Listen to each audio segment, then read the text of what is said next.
नमस्कार दोस्तों।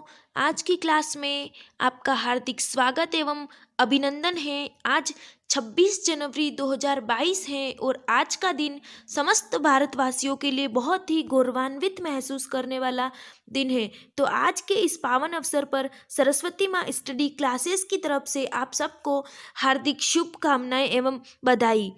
सरस्वती माँ आप सबकी मनोकामना पूर्ण करे। तो आज का सेशन हम संविधान की प्रस्तावना के साथ शुरू करते हैं। हम भारत के लोग भारत को एक संपूर्ण प्रभुत्व संपन्न समाजवादी पंथ निरपेक्ष लोकतंत्रात्मक गणराज्य बनाने के लिए तथा उसके समस्त नागरिकों को सामाजिक आर्थिक राजनीतिक न्याय विचार अभिव्यक्ति विश्वास धर्म और उपासना की स्वतंत्रता प्रतिष्ठा और अवसर की समता प्राप्त कराने के लिए तथा उन सब में व्यक्ति की गरिमा और राष्ट्र की एकता और अखंडता सुनिश्चित करने वाली बंधुता बढ़ाने के लिए दृढ़ संकल्प होकर अपनी इस संविधान सभा में आज तारीख 26 नवंबर 1949 ईस्वी मिति मार्गशीर्ष शुक्ल सप्तमी संवत 2006 विक्रम को एतद द्वारा इस संविधान को अंगीकृत अधिनियमित और आत्मार्पित करते हैं। तो ये है संविधान की प्रस्तावना, जिसे प्रत्येक भारतवासी को अपनी जुबान पर याद होना चाहिए। एक बार फिर से आप सबको इस पावन अवसर की बहुत बहुत शुभकामनाएं। अब हम आगे देखते हैं कि जो 26 जनवरी है वो क्यों मनाया जाता है, इसके पीछे मनाने के क्या क्या उद्देश्य रहे हैं, इसका इतिहास क्या है। आज हम इसके बारे में पूरी डिटेल से चर्चा करने जा रहे हैं, तो वीडियो में अंत तक ज़रूर बने रहिएगा। भारत कहो या हिंदुस्तान, इसमें बसती है हमारी जान।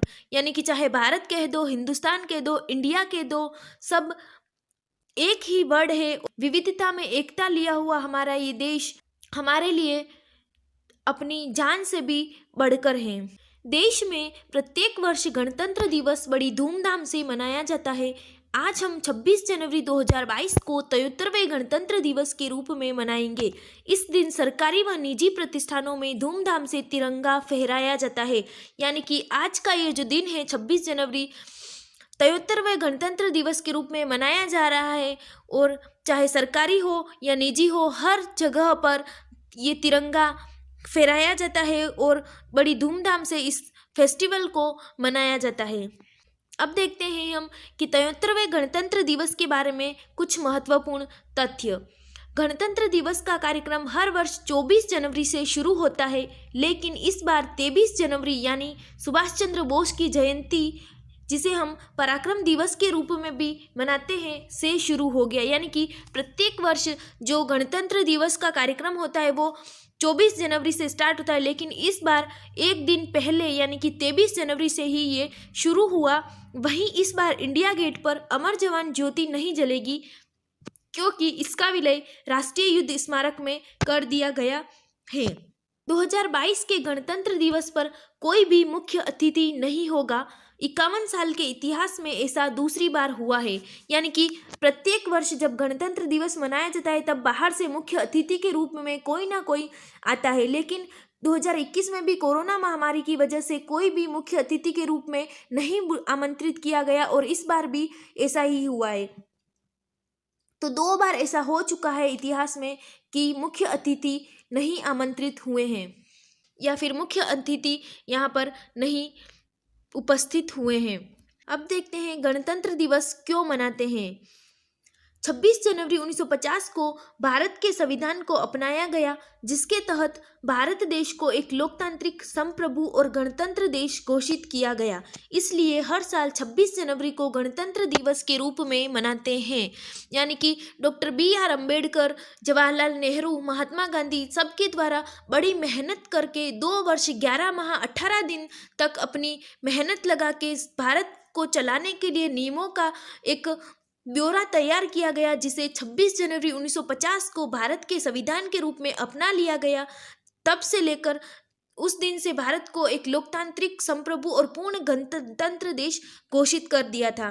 तब से लेकर आज तक 26 जनवरी को हम गणतंत्र दिवस के रूप में मनाते हैं। गणतंत्र दिवस कब मनाया गया? तो देश के पहले राष्ट्रपति डॉक्टर राजेंद्र प्रसाद ने 26 जनवरी 1950 को 21 तोपों की सलामी के साथ ध्वजारोहण कर भारत को पूर्ण गणतंत्र घोषित किया था। तब से हर वर्ष 26 जनवरी को गणतंत्र दिवस मनाते हैं। यानी कि फर्स्ट बार 26 जनवरी 1950 को जब हमारा संविधान लागू किया गया था, तब डॉक्टर राजेंद्र प्रसाद ने 21 तोपों की सलामी के साथ ध्वजारोहण किया था और भारत को पूर्ण गणतंत्र घोषित किया था। अब देखते हैं गणतंत्र दिवस पर झंडा फहराव, यानी कि गणतंत्र दिवस पर झंडा कौन फहराता है और कहाँ पर फहराया जाता है। तो भारत के राष्ट्रपति गणतंत्र दिवस पर दिल्ली में आयोजित समारोह में ध्वजारोहण करते हैं।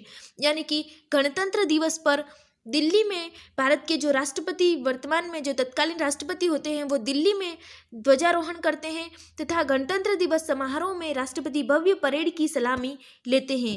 राज्यों में वहाँ के राज्यपाल राष्ट्रीय ध्वज फहराते हैं। यानी कि दिल्ली में राष्ट्रपति फहराते हैं और प्रत्येक राज्य में जो वहाँ के राज्यपाल होते हैं उनके द्वारा ध्वजारोहण किया जाता है। वहीं स्वतंत्रता दिवस पर प्रधानमंत्री के द्वारा झंडा फहराया जाता है और राज्यों में मुख्यमंत्री के द्वारा झंडा फहराया जाता है। तो आशा करती हूँ दोस्तों आज का सेशन आपको बहुत ही पसंद आया होगा।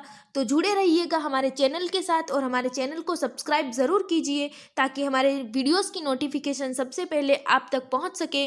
तो मिलते हैं हम अगले वीडियो में, तब तक के लिए जय हिंद, जय भारत, वंदे मातरम।